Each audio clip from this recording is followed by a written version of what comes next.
সকলকে জয় যিশু। শুভ সকাল বন্ধুরা।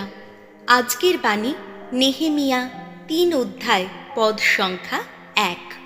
মহাযাজক এলিয়াশির ও তার সঙ্গে তার যাজক ভাইয়েরা এবার কাজে নেমে পড়লেন। তারা মেষ তোরণ দ্বারটি আবার গেঁথে তুললেন। দ্বারটির প্রতিষ্ঠা অনুষ্ঠান সম্পন্ন করার পর তারা তার কপাটগুলি বসালেন।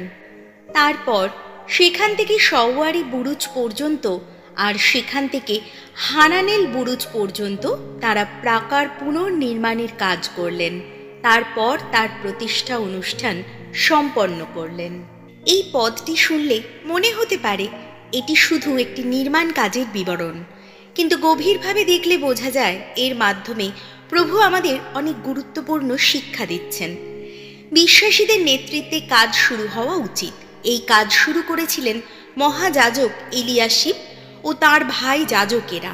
এটা দেখায় যে ধর্মীয় নেতারাই প্রথম উঠে দাঁড়ালেন এবং কাজ শুরু করলেন।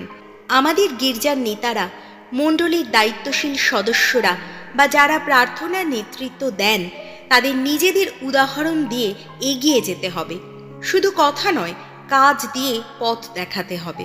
আমাদের জীবনের প্রথম অগ্রাধিকার হওয়া উচিত প্রভুর উদ্দেশ্যে কাজ। তার গৃহ, তার পরিকল্পনা এবং তার ইচ্ছা যেন আমাদের প্রথম মনোযোগ পায়। আমরা যে কাজই করি না কেন, গান গাই, সেবা করি, পড়াই, রান্না করি, তা যেন প্রভুর উদ্দেশ্যে হয় এবং প্রভুর কাছে উৎসর্গ করি। তাহলেই সেই কাজ আশীর্বাদপূর্ণ হবে। গির্জায় বা পরিবারের মধ্যে কোনো কাজ একা নয়, সম্মিলিতভাবে সবাই একসাথে করলে সেটি সত্যিকারের পবিত্র কাজ হয়ে ওঠে। এসো প্রার্থনা করি।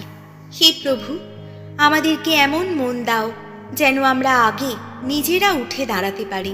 তোমার কাজকে অগ্রাধিকার দিই, প্রত্যেক কাজ তোমার নামে উৎসর্গ করি আর একসাথে মিলে মিশে তোমার গৃহ গড়ে তুলতে পারি।